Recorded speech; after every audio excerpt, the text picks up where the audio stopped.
Vocês, pelo jeito, já estão bem acostumados. Né? Sim. Mas até agora a gente não teve nenhum problema de YouTube e de transmissão.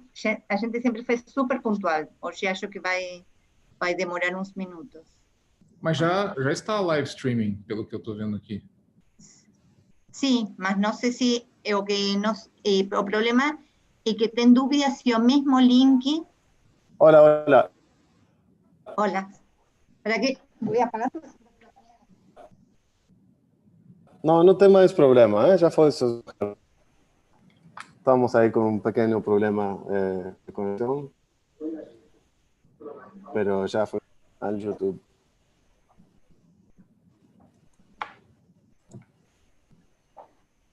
Está.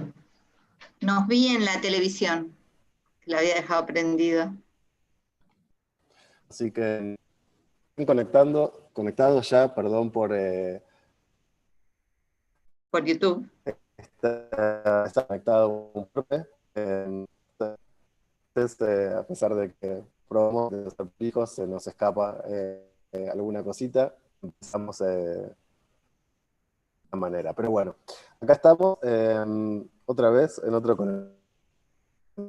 El departamento de física. Tengo hace bastante tiempo, que es el laboratorio donde normalmente trabajo, al que vine porque tengo que preparar una práctica especial para el laboratorio 4, situación excepcional. Y como todos los martes, tenemos a un invitado, a veces de la casa, a veces de afuera, que ahora voy a pasarle directamente la voz a Mónica para que lo introduzca. Es realmente un honor tenerte. Gracias, Harry. Bueno, Harry, muchas gracias por aceptar la invitación y por estar disponible hoy para darnos una charla. Harry hizo el doctorado en física en la Universidad Estadual de Campinas, en la Unicamp, en el 98. Después hizo postdoc en la Universidad de Illinois Urbana-Champaign en 2000 y en el Laboratorio Nacional de Estados Unidos, Ames, en 2001. Entre 2013 y 2019 fue director científico del Laboratorio Nacional de Luz Synchrotron en Brasil y es en la actualidad director de este laboratorio. También es coordinador del proyecto y construcción de una de las nuevas líneas del nuevo Synchrotron de Brasil, que es el Sirius, y sus principales áreas científicas, y su principal actividad científica es en materia condensada, en el uso de radiación síncrotron para el estudio de materiales, esencialmente polímeros y materiales magnéticos, y en el desarrollo de instrumentación para instrumentos de luz síncrotron. Hoy nos va a hablar de CNPEM and the New Brazilian Synchrotron Light Source, Sirius. Bueno, muchísimas gracias, Harry, de nuevo, y te doy la palabra. I should speak in English from now on, right? Perfect. So Yes. Thank you very much for the kind introduction and for inviting me to be here. It's a great pleasure and a great honor to be part of this event. And not only by my admiration for the Argentinian people and Argentinian science, but also because Argentina is a strategic partner for our synchrotron endeavor since the early days of the synchrotron.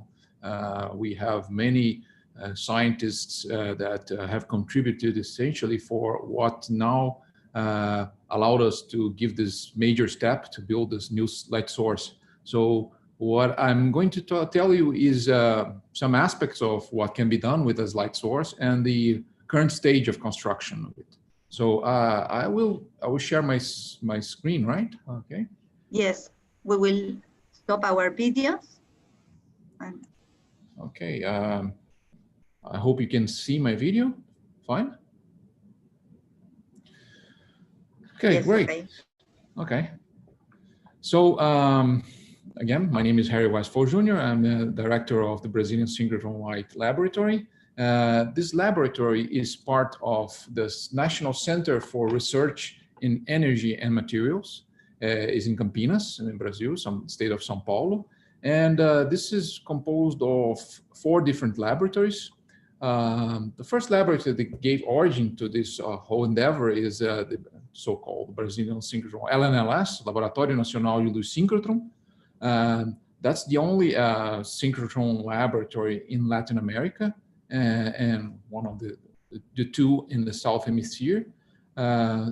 We also have in this national laboratory the first synchrotron light source of the Latin America.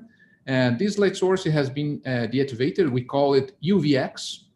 It served this community of users for more than 20 years, and actually almost 30 years.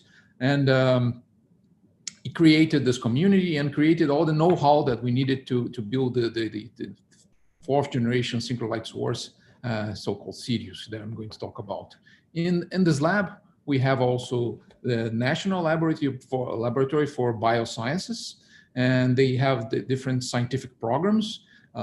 Most recently, they were well known for their research activities regarding the COVID, and also they explore different molecules as drugs, in molecules from our biodiversity, and they also do research in different therapies and cognitive sciences.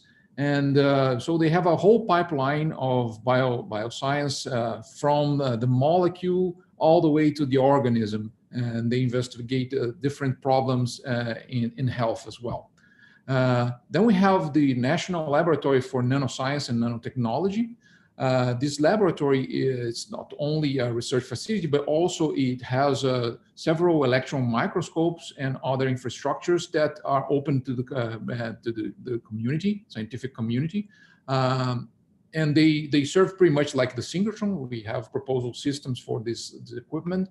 But also they have a strong research lines in energy, and more recently in water splitting and batteries. And last but not least, we have the National Laboratory for Biorenewables, and their main object of research nowadays is on biotechnological platforms for transforming biomass into different products. They started being transforming biomass into ethanol, but nowadays they have a full biotechnological pipeline of technologies that go from basic science of enzymes all the way to pilot plant tests. So these four laboratories compose what we call the National Center for Energy Research in Energy Materials. We're a private association, a non-profit private association, and we have a contract with the Ministry of Science and Technology of the Brazilian government to administrate this campus.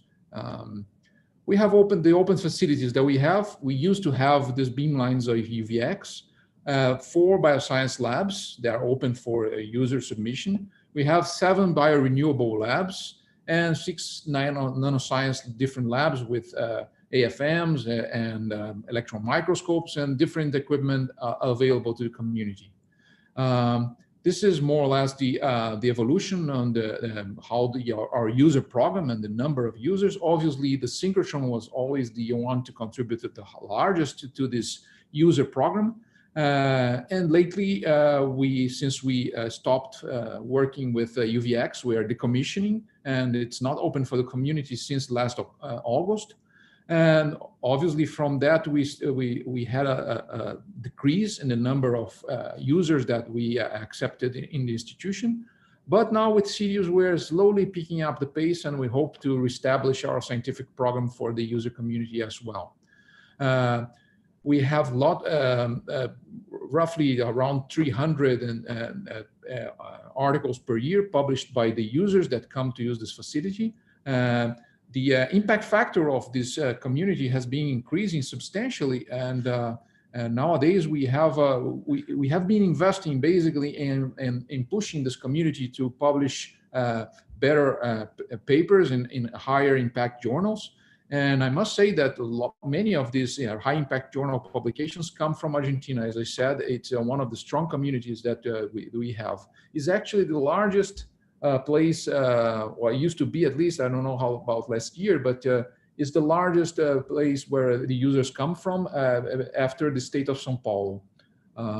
This is the scientific output of our internal research, and we have also distribution of impact factors that, as the user program has been steadily increased in terms of the average impact factor that we have from the scientists. These publications are basically publications where we have any scientist from CNPEM participating in a publication. Doesn't necessarily mean that this research project came from a CNPEM, but it's we call it internal when we have participation of one of the authors in this publication. So basically, this was a brief introduction to CNPEM. I'm going to show a part of the Sirius project, and I'm going to show also what can be done with the synchrotron light source and some examples that of research that have been done by the CNPEM scientists. But I will start very basic. So basically, in the synchrotron that I'm now going to focus, we use electromagnetic radiation to study materials. And we use a broad spectrum of electromagnetic radiation because synchrotrons cover all this broad spectrum, right? Starting from the basics, so we go basically infrared, microwaves, visible light, ultraviolet, X-ray, they are all manifestations of the same thing, electromagnetic radiation with different wavelengths. So we can go all the way from radio waves with, that can have kilometers of wavelength to X-rays and gamma rays that have a wavelength that is smaller than an atom. So, with these different wavelengths, I think electromagnetic radiation can be considered the most versatile tool that we can use to explore nature, not only for our vision, of course, because we, our eyes have sensors that can see this electromagnetic, or basically we have a sensitivity for the range of electromagnetic spectrum that we call visible light. Obviously, the color is not a property of light, but it's an abstraction from our brain. And we are sensitive to a very narrow range of electromagnetic wavelengths, right? But we can think of pictures taken in these different wavelengths and how these pictures reveal nature to us. So let's start basically with the concept of resolution and contrast for different wavelengths. So resolution is directly connected with the wavelength of the radiation. Obviously, we cannot think that we'll make a picture of something with a resolution better than the wavelength that we are using. At the same time, the contrast, or basically how strong some aspects of this image are with respect to others, depend on how electromagnetic radiation interacts with matter. Sometimes we package all the ignorance about this interaction into what we call the refraction index of the material.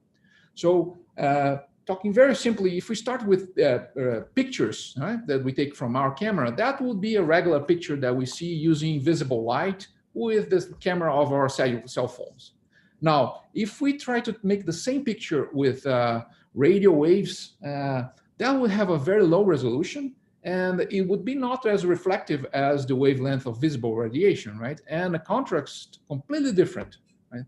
As we increase the energy, or we decrease the wavelength to the microwaves, we can already see a better resolution because the wavelength is decreasing, and a different kind of contrast that if we go close to the far infrared, then we start seeing features of this very same picture in a different way that the radiation interacts with the skin and the hair. As we go closer into the infrared to the near infrared, then we see features that are closely related to the visible light.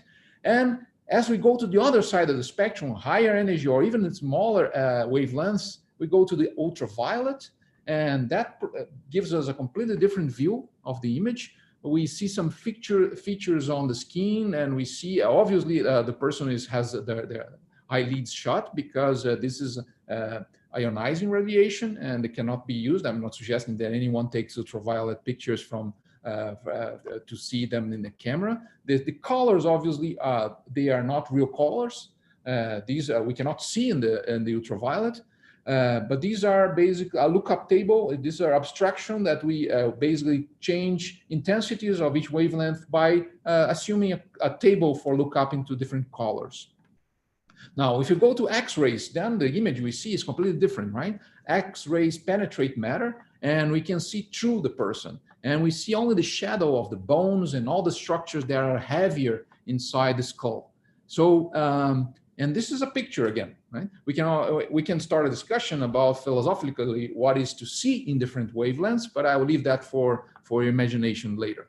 How are these pictures basically? What is the contrast? How does the contrast vary so much for different wavelengths? Well, because the wavelength, the radiation interacts with matter in completely different ways.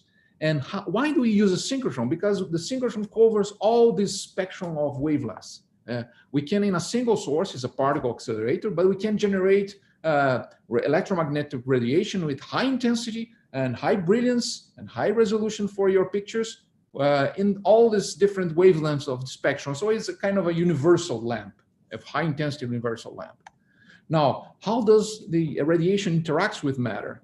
Now, if we start with the microwaves, then we see basically we can excite, obviously I'm oversimplifying a much more complicated story, but we can think of microwaves that excite molecular rotation modes, right?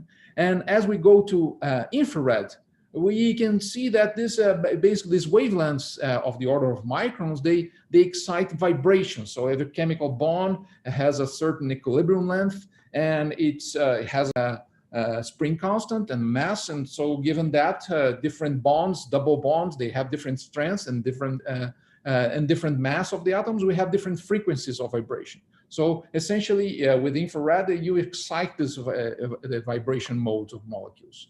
Now, if we go to visible ultraviolet, then we start exciting electronic transitions between levels of atoms or molecular levels. As you go to higher energy, then you can extract electrons from the molecules or the atoms that you're studying. And this is a much richer interaction, and we can have scattering, we can have absorption, and this absorption of the X-ray can lead to photoionization, photoemission can lead to fluorescence, and we can use all this phenomenon in a synchrotron with different detectors to make images of materials. Obviously, we're not taking images of people like the pictures I showed you before, but that's how we use. We use this different ways of interaction, especially in the X-ray range and the UV. We also have beamlines in infrared, but to explore different aspects of materials. So what I'm going to give now is a little flavor of some different research projects that happened, some of them here, some of them in other synchrotrons, in 3 different areas. We are organized, in fact, at LNLS in the science divisions that we have. We have 6 divisions. 3 of them, one is the accelerator division, one is the beamline engineering, one is data acquisition and processing that we do detectors and software, and the other 3 are basically connected to the science that we do in the synchrotrons, the biological and soft matter. We have the heterogeneous and hierarchical matter division, and we have the condensed matter, basically physics, electronic systems, and different materials. This is the 3rd division. I'll give examples of these 3 different broad areas of research. So let me start with the living matter. As I said before, LN Bio, which is one of the labs here in CNPEM, they have a strong research program in neurons and how some genetic mutations are connected to cognitive disabilities. And so if they can use model animals to study how this the connection from the molecule all the way to the living being. And one aspect of this is looking at neurons, right? This was a project that was done a couple of years ago, and looking at individual neurons. We had a special staining procedure here to be able to observe the geometry of different neurons on how they are, their network of connection, and how this is connected to some of these genetic modifications and disabilities. So then we can zoom in. This is an X-ray tomography. This was done with a couple of micron resolution, but we could look at individual neurons and look at using these resonances of infrared vibration, look at what kind of molecules you have and what kind of aggregation of molecules and how can they be related to different diseases like Alzheimer, for instance. And so this is an example that was also done in our previous synchrotron. Looking at an image, now the contrast you see here is not X-ray contrast, it's the infrared contrast. And I could look at the individual cell also, and and use nano X-ray tomography. This is a technique that was not available in our previous synchrotron, but it will be available on Sirius. I hope to show you some of how an update on how this is going. So with this tomography that was done by a group in the advanced photon source in the United States, it shows some of the state of the art what can be done. This is we can look at 3D images of different of a cell. In this case, it was an algae, but they were looking at concentrations of different elements like phosphorus, sulfur, calcium. So there's different colors. These are color maps for concentration of different elements. So that's the kind of thing that we expect to be able to do on Sirius. This is a higher resolution image than the previous one. This goes all the way to order of 10 nanometer resolution. And we could go even further with techniques that don't give you exactly an image, but they can give you reveal aspects of the structure of molecules and vesicles, like small angular ray scattering, or even UV circular dichroism, both that we'll have available on Sirius. Or if you can crystallize some of these molecules, like the proteins, then you can look at the atomic structure of a given protein and see what the mutations do to the atomic structure of individual proteins, like this work done by a scientist here at LNBio. And you see just on the level of angstrom resolution, you can look at how different, by substituting just a couple of atoms or molecules in the chain of amino acids, you can alter the structure of this protein, and these can have a chain effect all the way to the living organism. Okay, so this is these examples. These are examples that can be used in biosciences and soft matter, essentially. Now I'm looking at hierarchical matter, not so different from living matter, but we can always argue that living matter is also hierarchical. But here it's an example that is very popular nowadays in our synchrotron agricultural research. So I told you that the biorenewables lab it has a strong program on the use of biomass. So one of the important aspects is how do we change biomass? How do we take advantage? How do we deconstruct biomass from the very beginning of looking at the pores of this plant all the way to the molecules? So this is a tomography image that they did in our previous synchrotron. And if we zoom in with a different technique that we didn't have here available, but the scientists from CNPEM went all the way to the Swiss light source to do the experiment, you can basically see a three-dimensional image of this vessel structure with a much higher resolution, right? And you can see, for instance, they were looking here for lignin, and how does lignin, some genetic modifications in the plant, correlate directly to the amount of lignin and correlate to the plant and how it lives and how easy it is to extract the biomass. Obviously, you want to extract the more biomass you can, but you don't want, should not kill the plant, because it has to grow big so that you can extract the biomass and essentially the light energy from the sun, right? You're basically accumulating as a battery. You can treat this as a battery of accumulation of energy from the sun. And some of the aspects of the plant and how it lives and how it survives and so on, they are connected how these vessels. And one of the problems that can be related to these changes on lignin, these are connected directly to how the pressures is regulated between the vessels. And this is an infrared experiment that used the infrared with a nano resolution to look at the composition of these valves, basically, that regulate pressure, and to see if they have lignin, if they are hydrophobic or they are not. But you can look at the whole aspects of plant physiology and, as a hierarchical system with different techniques.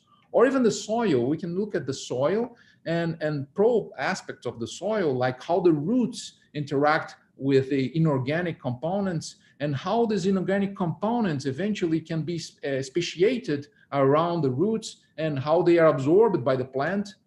Or even, again, going back to the protein crystallography, we can look at the important proteins connected to the antennas that collect the light from the sun and transform into chemical energy for the plant.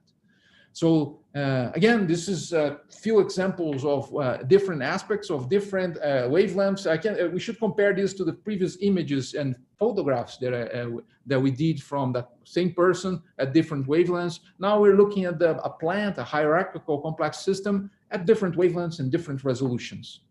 Now, going into condensed matter physics, we have different aspects that we can look at condensed matter physics. Most of them, condensed matter systems, they are different from these hierarchical systems, typically because they are normally characterized by a single phase, right? We can still have catalysts that are intrinsically or heterogeneous. I will call them heterogeneous materials. But if we look for semiconductors, superconductors, they are typically insulators, metals. They are well characterized by a dominating phase. So we can look at how matter behaves and what kind of phases of matter we can have under different pressures and under different temperatures and under different fields, right? And we can look at the atomic structure and electronic structure under extreme conditions. So this is one of the beamlines that we will have in extreme conditions, that matter under extreme conditions. Another kind of scientific program that we can explore with the Synchrotron, and we will with Sirius, is the micro and nanomagnetic structure of materials. So not only looking at a probe for magnetization, local magnetization, but as a function of energy, we can extract information on not only and how the microstructure of the material is formed, but also what kind of atoms, hybridizations are responsible for that given magnetic behavior. Going even further, we can look at electronic structure, band structure of materials, and we will have a beamline for that on Sirius in the range of a few milli-electron volts. That allows us to look at very fine phenomena like looking at the reasons why a material becomes superconducting or properties on the Fermi surface of topological insulators. And then we can also use another beamline, and I will show to you, to look at collective quantum dynamics of excitations, right? We have sometimes all these things are connected, how these collective modes and electronic structure are connected to the properties and how the structure leads to these properties and how all this connected to the magnetism and material. So it's all connected, and we have this entire scientific program in condensed matter that we will be able to do using the Sirius beamlines. It's inheriting a lot of the knowledge that we had from the community and from our previous synchrotron, but it will build up into the state-of-the-art instruments for this area as well.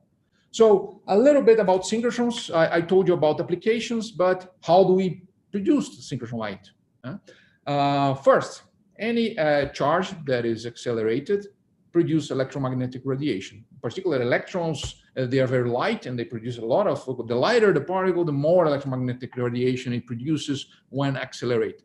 So if the particle is at a speed that's much smaller than the speed of light, then we have this kind of isotropic emission of electromagnetic radiation once the charge is accelerated, right? We can think of this acceleration, and typically we have to exert a force over the particle. Using electric fields, it's a possibility, but using magnetic fields and the Lorentz force, it's much more efficient. You can go to much higher forces and much higher accelerations, and thus produce much more intense electromagnetic radiation. So it's basically a Lorentz force. So the synchrotron is basically an accelerator. You have a system that provides energy to the electrons. These are cavities that basically pump the energy for the electrons, and you have a sequence of magnetic fields that through the Lorentz force bend the trajectory of the electrons, and at the same time that this bending puts the electrons into this closed trajectory, it produces electromagnetic radiation. So in a nutshell, that's what happens, but it happens at the speed of light. And as a charge, or nearly the speed of light, but when I say nearly, it's really nearly. If, let's say, the electrons at the energy of the Sirius storage ring, if you count the time, the delay between an electron and a photon from the sun arriving on Earth, their difference in arrival time would be basically of the order of a few microseconds. So it's really nearly the speed of light. And as the particles are nearly the speed of light, this emission is not isotropic, but is in a narrow cone. So you have a concentrated radiation. So that's the reason why you want to keep these electrons in very speed, nearly the speed of light, because not only the radiation is more intense, but it's also much more collimated. And you can extract higher energies because this force causes a bending that is much shorter time. So you have a spectrum of emission that is at much higher frequencies, the higher the field, and the higher the speed of the electrons. And that's how you produce a broad spectrum from X-rays to infrared. And typically what makes a good synchrotron accelerator is this parameter, is the size of the electron. Obviously you don't have one electron, but you have billions, trillions of electrons circulating in a storage ring. And these are organized into beams of electrons. And the beam size is basically your source size. So the larger the source, obviously the larger is the image that you are going to project into your sample. So making the better synchrotron, it's to make the beam smaller and smaller, more concentrated beam with a smaller transverse time at very high energies. This is not an easy task, obviously. It requires a lot of engineering and science to be done. Obviously, this is built up from the community that started. We started this program in Brazil back in 1987. A group of young scientists led by Professor Ricardo Rodrigues, who unfortunately left us last year. But he left a legacy of synchrotron science in Brazil that nowadays is flourishing with this new storage ring. And we hope that the new science that to come will make everyone proud. And so this is some of the parameters of our storage ring. We have basically three accelerators. One is a linear accelerator of 150 million electron volts. So I don't know why we physicists use this electron volt energy scale. Perhaps it's because the typical chemical bond is of the order of electron volts. So there we go. We use electron volts. And so we measure the energy of these electrons as in millions of electron volts or in billions of electron volts, giga electron volts. So this LINAC injects electrons at 150 million electron volts into another synchrotron, which we call booster. And this will ramp up the energy of the electrons from 150 million electron volts all the way to 3 billion electron volts, the giga electron volts, and then transfer to the storage ring. I'll show you a video how this works. Not exactly how this works, but it will become clear. We'll make a trip inside our storage ring. And we have basically these magnets that cause the Lorentz force. You can see them here in blue. These are the drawings. You'll see them in real life, but we'll travel inside the storage ring and you will see all these magnets inside the storage ring. You'll see them repeatedly. The blue ones are the dipoles and we have some with a low field and some of them with a very high field, so of 3.2 Tesla. With the low field magnets, we extract UV and infrared beam light. With high field, we extract very high energy X-rays. And with ondulators, which are a sequence of magnets, we extract high brilliance, soft and hard X-ray radiation. So this design of the machine was part of a redesign. The project started with let's say a third generation using a different technology than what we have and ended up constructing. And it's called the multi-band achromat. It's basically connected the number of this very same cell here repeats over 20 times around the storage ring. And back in 2013, right after the project has been upgraded, we had the version of the project rewritten thanks to the advice of many members of our machine advisory, for instance, committee.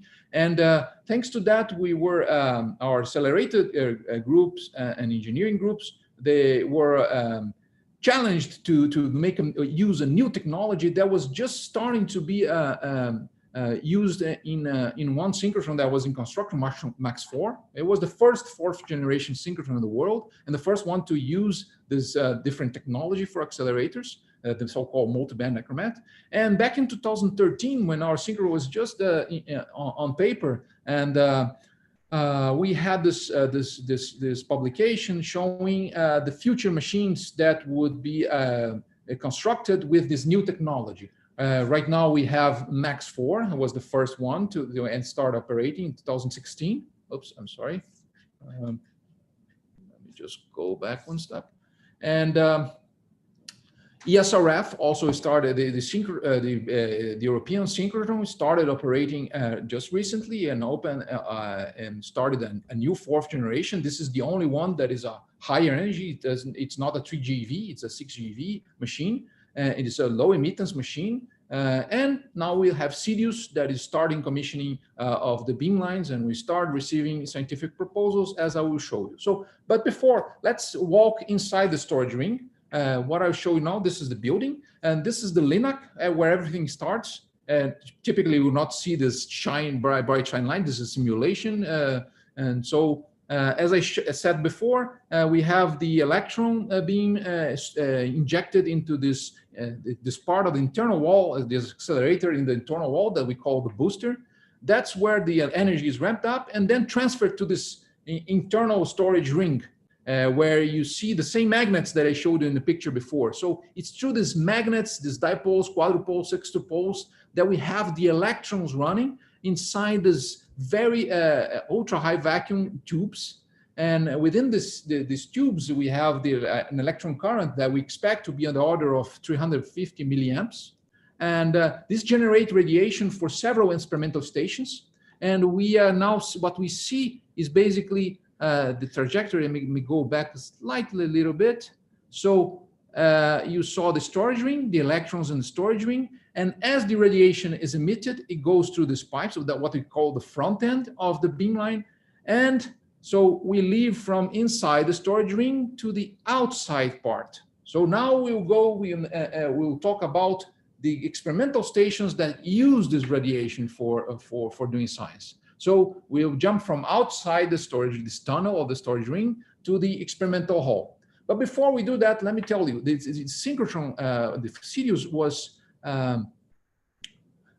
optimized, and the whole project, we had a philosophy of optimizing the transverse coherence of the beam. And what does that mean? Typically, any beam any wave has a property that we call the wave front, and the more the wave front on different points in space are correlated, we say that there's a better coherence. So we can look at the waves on the beach, and we can see if someone can surf from one side to the other all the way, then there is a coherence going in the wave front. Whereas in the right part, the wave is completely scrambled, and you don't have coherence in the wave front. So if we transport this concept to the electromagnetic radiation, that's what we try to do with Sirius, to produce electromagnetic radiation in all those wavelengths, optimized for high degree of transverse coherence. So how much transverse coherence does a beam have? Well, phase coherence is basically putting all the wave fronts together in the same wavelengths and in the same phase. And when the phase coherence information is lost, basically you have different wavelengths and you don't know anymore the wave front where it is. So let's take a simple lamp. Whatever you do a spatial filtering and a color filtering, you can always extract a fraction of coherent beam. So this is a property of any source of light. The problem is the coherent flux is proportional to how much beam you can squeeze through this aperture and how much you can squeeze in the spectral range. We typically call this brilliance. And this depends on the wavelengths as well. So if we want to have a coherent flux, a high coherent source to do the experiments that we plan to do, then you need a source with high brilliance, even in the high X-ray regime. So how do we use this coherence? So suppose you have some kind of a sample with like made of these small balls, and you want to make an X-ray image, sort of X-ray image that I showed you in this picture of that lady before. But here is just a shadow of this small sphere, the small beads. The resolution of this image would be restricted to the pixel size on this detector, and the contrast would also be related to how much absorbing is the sample. And this is the typical what we call near contact regime, is when the distance between the detector and the sample is much smaller than the square of this typical size of the features and the wavelength. So as we move the detectors away from the sample, then we start entering in the so-called Fresnel regime, where we see some interference of the rays. And as we go further away, then we see we can observe the same image, but in the reciprocal space. So we see a Fourier transform, or the module, there we go, the module of the Fourier transform of the object. Now, the interesting point about this is that at this very large distances, then looking at these diffraction patterns, we can recover the real space image. And the interesting point is that this kind of image, the resolution is not limited by our optics, because it's a kind of what we call lensless imaging. So it's mostly connected to how the sample resists the beam, but in the size of your detector. And as you see, we are investing in making large area detectors so we can make high resolution images in this imaging regime, assuming that we have a coherent source coming from the Sirius accelerator. One of the beamlines, for instance, you see that the detector can go all the way 30 meters from the sample. We'll see during the walkthrough. Now, with this diffraction patterns, we basically use computers instead of lenses, and we can extract images like the cells I showed you before in a faster, better contrast without limitation of lenses or depth of field. And for instance, Carnaúba, we expect to reach 1 nanometer resolution of this kind of image in 3D to do things like were done a few years ago, where the inspection of ASICs was done, completely different sample. I showed you a biological sample. Now I showed integrated circuit, a 3D image with nanometer resolution using the coherent beam from, in this case, I think it was in the Sirius light source. Basically, that image I showed you before uses a similar phenomenon, but combines with fluorescence, so we can also look at the concentrations and how the nanometer distribution of different chemical elements inside a cell. And typically, this kind of experiment depends strongly on how much coherent flux you have to do the image. And so you're limited by your coherent flux and by the sample damage, of course. It's an ionizing radiation. And we expect that we will jump about 1,000 times faster than the current state-of-the-art in third-generation synchrotrons. So fourth-generation synchrotrons like Sirius, ESRF, and MAX will be able to do images like this in a matter of minutes. So this will bring we expect a revolution on how do we understand matter in 3D in different chemical element composition. Now let's look at the scientific instruments, what we call beamlines. So that's, if you remember, we were just inside this tunnel. If you see the concrete wall, we were just inside this tunnel of the concrete wall. And now we are moving outside. These are the instruments. So basically, we have optical elements that guide the radiation that is emitted by the synchrotron into your experiment, to your samples.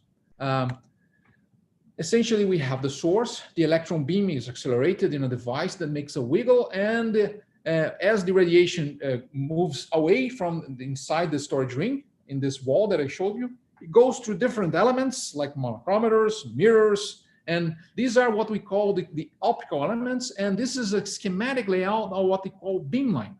So that's the instrument is like a telescope or a microscope, you can think, that reprojects the source from the synchrotron into your sample for your experiments. And as we'll see, we'll look at, as we walk inside the experimental hall, we'll see different arrangements of these mirrors, and I will try to explain how each one of these beamlines work. This is just a schematic drawing. We'll see this in real life. And, but I should point out that from this highly coherent source, we had to, obviously, to use the properties of this high coherent source, we had to develop several instruments for our synchrotron, some of them that didn't exist yet. One example is this high stability monochromator. it was a completely different concept of monochromator with a stability that is higher than any monochromator in the state of the art that we could find. Also, we had to develop cryo-cooled X-ray mirrors because the power emitted by the synchrotron is high and we don't want any deformation in the mirrors. I'll show you an example of what I mean by cooling. You will see a beautiful example of the inside of this box where the mirror is. And also sample stages, things that we can manipulate samples, we can cool them and we can assemble them. And also area detectors. We had to develop fast detectors, and in particular, we started this collaboration with a company that is now producing detectors for us. And this was one of the first diffraction experiments that we did with the detector developed with them. It's an area detector based in a chip, in an ASIC that was developed by a consortium hosted by CERN. Is the so-called Medipix Consortium. This Medipix was developed for the medical area. There are some technologies that were similarly used in the LHC on CERN.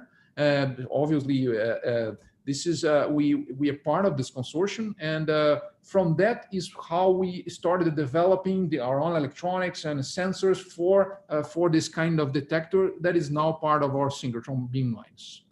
This was done, as I said, with not only this example, but all the other examples, all the other components that you see from the accelerator to the magnets to the detector and the hutches.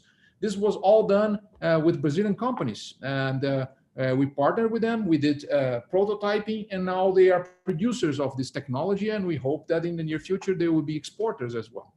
So this was an important aspect of the project because as that common saying, if you want to go fast, you go alone. If you want to go further, you go with someone else. So we see now that with this co-development and especially passing these technologies for these local industries was important for developing, creating new jobs, and also for allowing us to do mass production of several components that would otherwise take much longer. So now what I'm going to do is a walkthrough inside the experimental hall and show you the status of some of our beamlines. Let me see how my time is going. I think I'm almost there. So these are the beamlines that compose our synchrotron. We have a phase 1, 6 beamlines that are being built for for this first phase. We expect to deliver them, at least to start some beam in the beamlines by the end of this year. You see that many of them are in advanced stage, some are even doing experiments. And for next year, we have all these other beamlines. So as I walk through, you can still look at the names of the beamlines, and you can relate to what kind of techniques they do. For instance, the extreme conditions, or the protein crystallography, or the micro-ARPAs. So we'll start with the Carnaúba beamline, the nanoprobe station. So this is one of these long stations, and we will walk through these different hutches with this schematic, and we'll look at different components of this beamline as it's being built. So you cannot visit Sirius now, but you have a chance to walk with me. So this is the first element, is this cryogenic cooled mirror that I showed you. So all this, what you see here are techniques that we use to build the mirrors and to extract heat to produce no deformation in this mirror as they reflect the synchrotron beam. So the beam goes through these pipes, and outside this hutch, it's guided into the second experimental station. In your left, you see a mirror. This movie was done yesterday, and through these pipes, the radiation is guided once the beamline is ready. And this mirror that you saw in your left being assembled is going to be installed inside this second hutch. And together with a slit, there is a system that allows us to filter the radiation that goes all the way to the end of the beamline. This is the longest beamline we have. It's 150 meters long from the source all the way to the sample. So what you see here, these are the supports that we have the pipe that will connect the X-ray beam through the vacuum tubes all the way to the experimental station. But before the experimental station, we have the monochromator that was just installed in this, what we call hutch C. You can see the monochromator inside the vacuum vessel. And these other two hutches will have two different experiments, one sub-micro probe and one nano probe. You can see the microscope in development. This is called SAPOCHI. We expect to achieve the highest possible so far stability, and we expect to reach 1 nanometer stability for doing 3D image with this kind of resolution. So as this instrument is being built, and we expect to, by the end of the year, start this installation. This is a control room. And what we expect to do in this kind of beamline is images like this that some of the scientists from this beamline did recently using another synchrotron source. They were looking at the composition, chemical composition and distribution of elements in a 1.9 billion year microfossil. So you see, there I showed you examples from condensed matter all the ways to the way from how life emerged on Earth. So this is an example of research that we expect to be done, 3D images like that in Carnaúba, this beamline. Now we move to Caterete beamline. So this beamline will do imaging in this diffractive mode. This big tunnel that you see in the end of the beamline is what allows us to propagate the beam from the sample, like the example I showed you with the coherent beam being propagated away and the detector going all the way 30 meters from the sample. So now we'll walk through this beamline and its different elements. Again, we have slits, mirrors, and hutches organized different ways. So that's the installation. That's how we do. We start with one optical element, then the vacuum tube takes the beam from the another optical element. All this path, it's on the length of the order of 100 meters. This hutch, when I made the image, I couldn't enter in because this beamline is already in commissioning. So it has beam going all the way to the sample. So I couldn't enter in the hutch, but I could make some images. So to show you how through this beam path, we have the experimental station where your samples are going to be. So inside this experimental station is inside this hutch. This is a relatively older image. We have the sample, and as the X-ray is focused into the sample, then it scatters and propagates and through this small tube here and goes all the way to the large tube that we see outside the hutch. So let's look at outside the hutch now. This bag, this enormous tube, this is a 30 meters tube, is where the X-area detector is. So I told you that we need a large area detector to make high resolution images. This is the area detector that we developed with this Brazilian company, PTEC, that is using this Medipix chip. It's the largest detector ever built with Medipix. So it's 144 chips all together making an image of about 10 million pixels. And it's a fast area detector. It works at more than 1,000 frames per second. This leads, of course, to some many challenges on how to extract information from this detector, because this is running information at 400 gigabits per second. So what you see here are some of the optical fibers that are connected from the detector to this system that brings them outside of the vacuum, because this entire system has to be cooled and inside the vacuum. So not only we have to make it faster, but also the challenge of putting everything inside the vacuum. And beginning of the commissioning of this detector, you see a rotating wheel right in front of the detector. So we have an X-ray source shining this the rotating wheel. This wheel is rotating at 720 RPMs, rotations per minute. But thanks to the fast frame, we can see an X-ray transmission image of this rotating wheel. And the kind of research that we expect to do is like the one I'm showing you here, something that was done by the scientists of this beamline using a different source, not the Sirius, because this beamline isn't commissioning yet. But they measured samples of catalysts during catalytic reaction with nanometer resolution, and they could observe how catalytic reaction changes the morphology of these nanocrystals as the reaction evolves. So we can understand the catalyst in situ. So this was done by the scientists of this beamline using a different light source, and we expect that experiments like this will be able to be done here in the beamline that they are coordinating. Now we move to a different beamline. This is the extreme conditions beamline. As I told you, the main focus here is to do experiments and probe the matter under different fields and temperatures and pressures. So this beamline will have several instruments, but essentially the layout, as you see, This is the one, the beamline that is it's more recently finishing construction.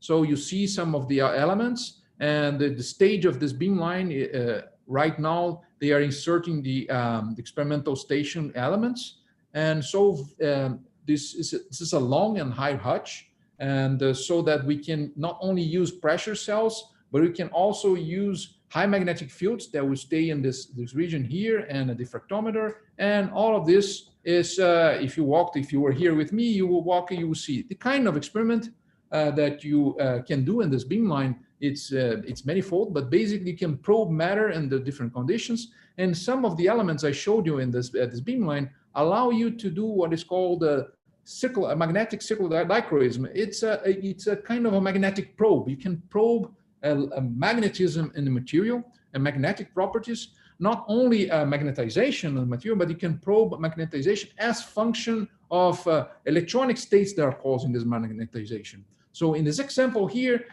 this was an actinide that was, they were trying to understand, the scientists responsible for this beamline, they were using the previous light source that we had to understand the hybridization of levels, electronic states, and how this is connected to magnetism in these actinides, and what kind of hybridization different electronic levels. So you can look at matter and from the electronic perspective, or you can look from the structural perspective using this kind of experiment.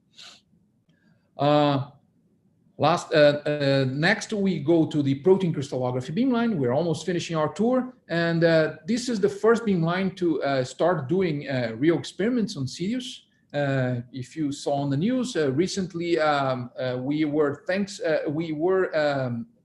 we continued the construction of Sirius. In particular, this beamline was one of the beamlines that was considered key to start functioning, so that the research on COVID and proteins related to the virus could be analyzed in this kind of instrument.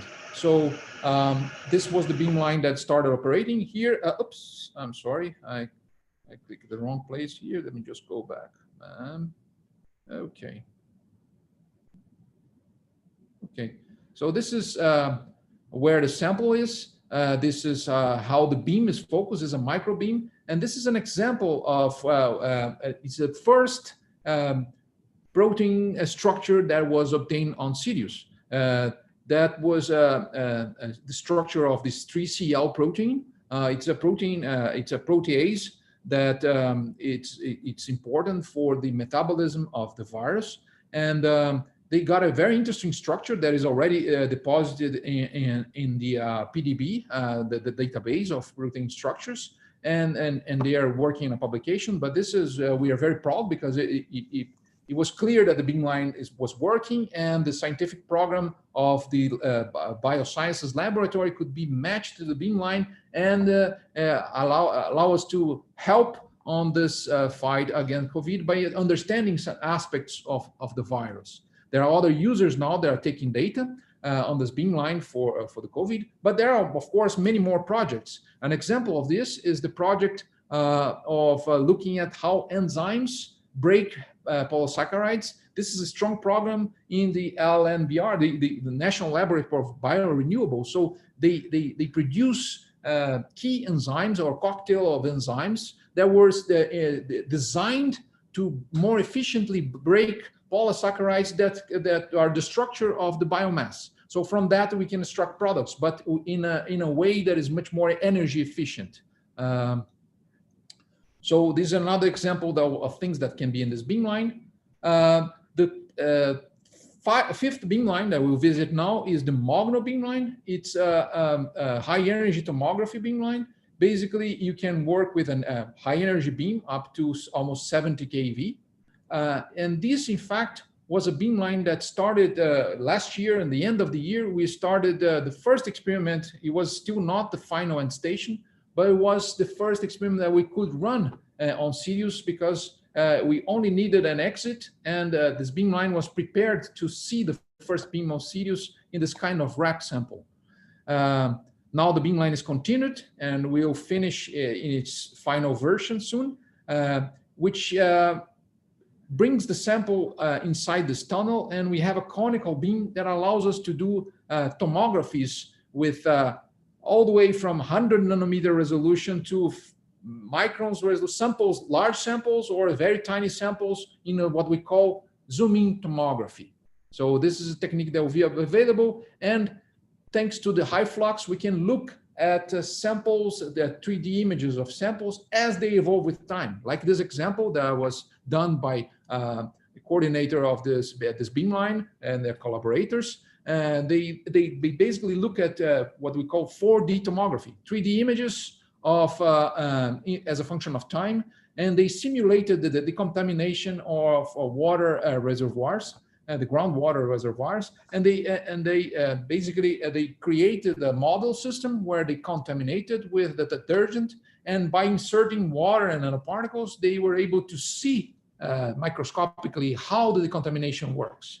And experiments like this so-called 4D tomography, will be things that can be done on Sirius. So the last beamline, this is of the phase 1, the IP beamline, is a soft X-ray beamline that can look at, you remember when I showed the one of the examples in condensed matter physics, and this beamline has a technique, one of the principal techniques is resonant inelastic X-ray scattering, allows you to look at collective excitations like phonons and spinons and holons, or also can look at potential energy surfaces of molecules, a very, very versatile technique that we didn't have this technique before on Sirius, on UVX, and it will be one of a kind also on Sirius, and we'll open this area of research. These are some of the elements. This yellow thing is the spectrometer, and some of the mirrors. So these are all laid on the hull to begin installation inside the hutches of this beamline.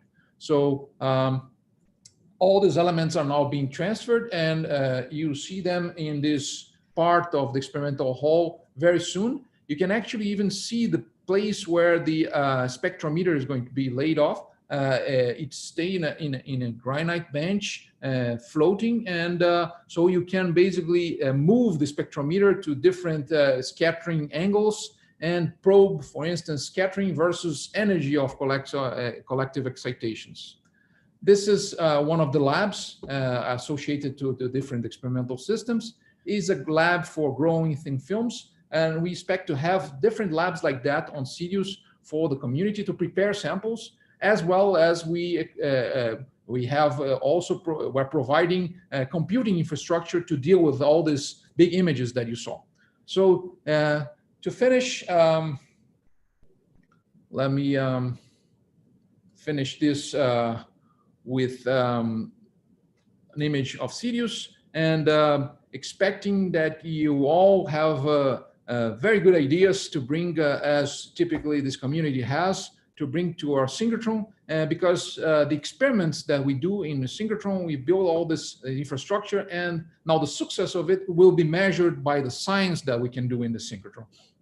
So we rely on this community to extract the best science that we can to do experiments on Sirius. So to summarize, we have optimized our Sirius storage ring for coherence and brilliance. The beamlines will provide several state-of-the-art 3D imaging with different contrast and resolution. We'll have support labs to provide infrastructure to prepare and data analysis.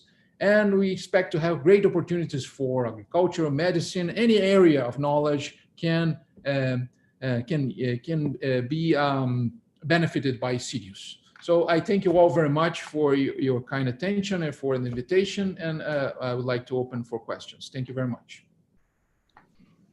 Thank you very much, Harry, for this amazing talk. It was very interesting, and I'm sure that will be many, many questions.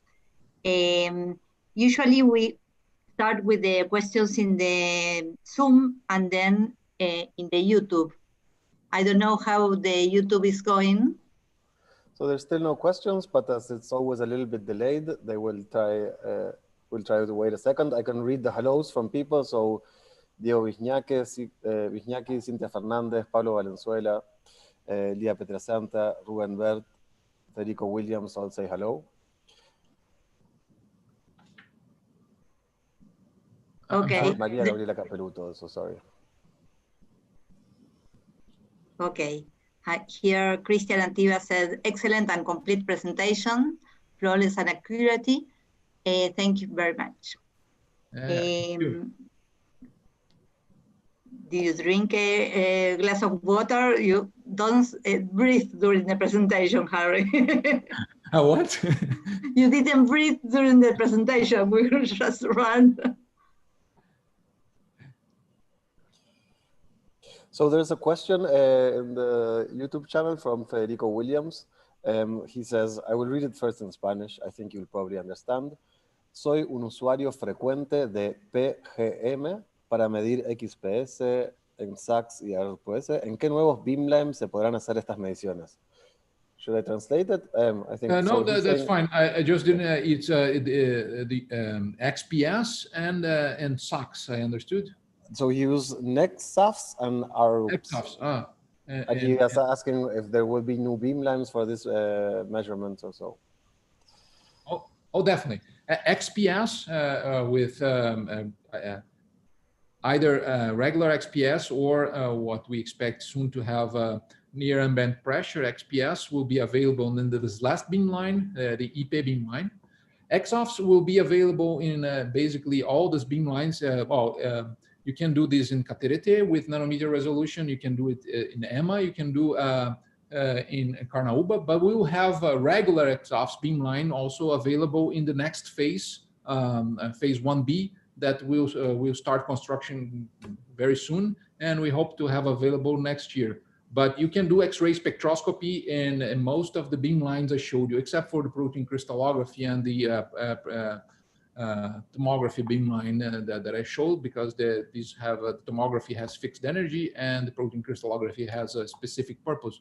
But otherwise, you can do X-ray absorption with different. It's a different kind of X-ray experiment that we used to do, and you used to do in the previous synchrotron. Because now, what you used to be to take home several X-ray spectra from different samples. Now you will take X-ray spectra from different voxels of a single sample, billions of X-ray spectra. So, but essentially you can do this kind of experiment again in any of these beamlines.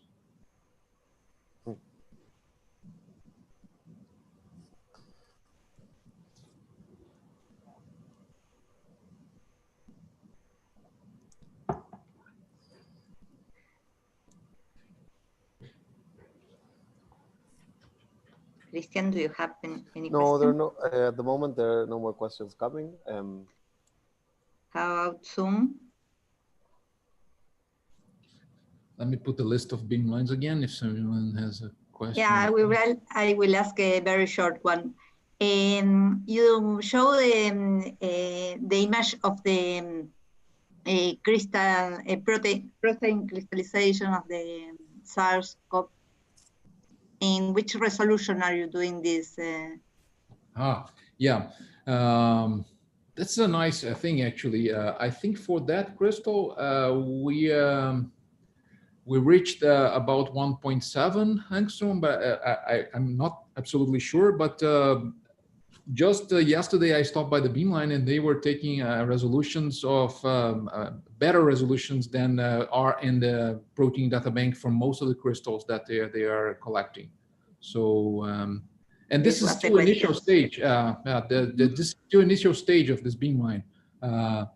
We started commissioning with a lower current and storage ring, and also with a different. Well, there are some different aspects of technical aspects that will still be improved. But even in this first stage of commissioning, we are definitely way much better than what we could do with UVX. This said by the people who have used it. And as far as I understand, of course, we can only guarantee that once the data is published, but the data that was at least published on the protein data bank is already very good resolution data. And for many of the crystals that there are structures available already, we can be competing, if not with better resolution so far. Nice, very good. Very interesting. Yeah. Sorry, you wanted to... No, sorry. No. There's a question from Paula Angelome. She says, thanks for the talk, super interesting. And she says, I would like to know if the shift assignment will work as they used to work in the previous LNLS. For example, she says like 2 calls per year and open for everybody. Yeah, thanks for the question. Yes, it will work pretty much the same way. It will be open for everybody. And as for 2 calls per year, I think we might increase the number of calls. I think there are some advantages of doing that. So it's not fixed yet, but we are studying the possibility of 3 calls per year. Right. Well, right now our scheme is 2 calls per year, but we are studying the possibility of starting 3 calls per year once we start accepting. We're not yet accepting regular users. For the moment, we are only open for users that have projects connected with COVID, because that was the kind of authorization we had for opening the synchrotron. As soon as we are cleared to start receiving regular proposals, we still have a period. We are still in a period that we call scientific commissioning. So it's not a regular proposal system yet. So most of the projects we still have to selectively choose the ones that we believe that will still help us to commission. The beamlines are not ready yet. Even those that are like Manaka, they are already taking data. They are still in what we call scientific commissioning. So they are not open for users. Next year they will be. But for the moment, we are selecting projects. We are either accepting projects from COVID, proteins related to the COVID. And in the next phase, we hope to accept general projects, but still in scientific commissioning. Thanks. Thanks. Any question, Darren?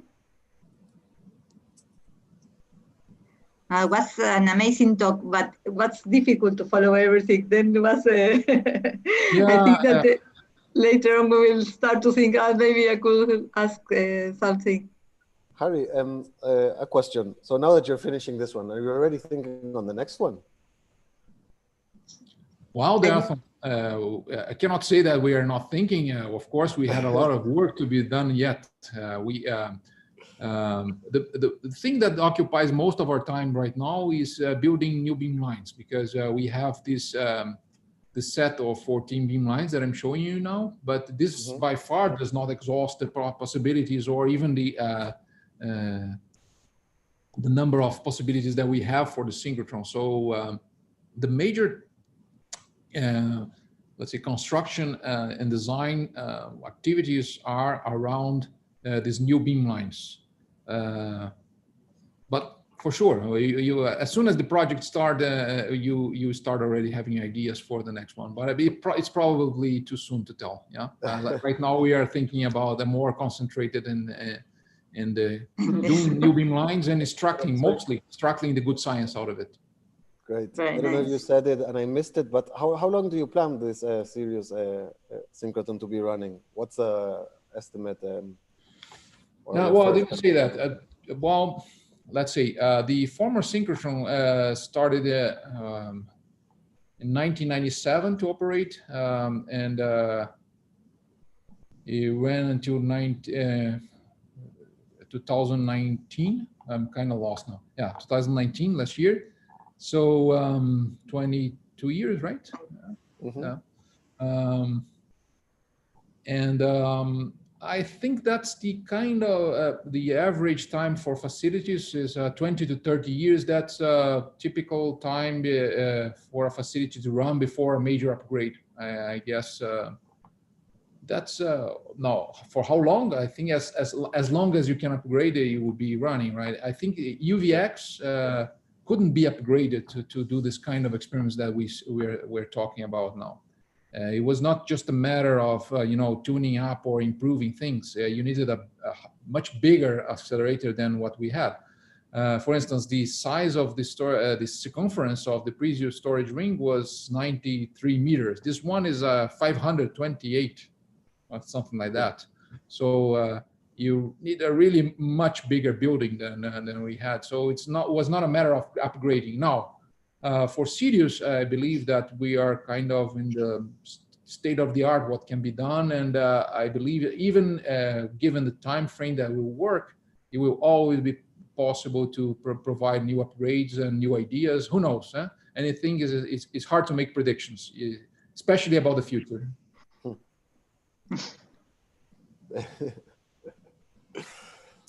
Well, something else is going on YouTube? No, not for now. We can probably wait a second or two to see if the shyness clears, but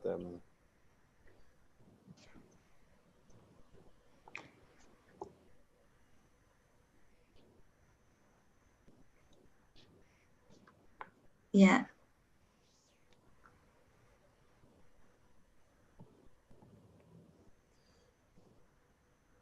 Well, the talk, we will stay in the DF page, in the page of the Departamento de Física. So people can see the talk later, and maybe someone write to you asking questions. Of course, feel free to ask me any questions. Definitely been a very nice and exhaustive explanation of all of the lines. Thank you very much, Harry. It has been wonderful having you here. Thank you, Christian. I thank you in the name of the whole Department of Physics, together with Monica. So thanks, Harry, again. Thank you, thank you. Thank you, Renato. Thank you. Don't go. Wait a second that I will announce the next one. Voy a hacer el anuncio del próximo. Sí. Voy a hacer el anuncio del próximo coloquio.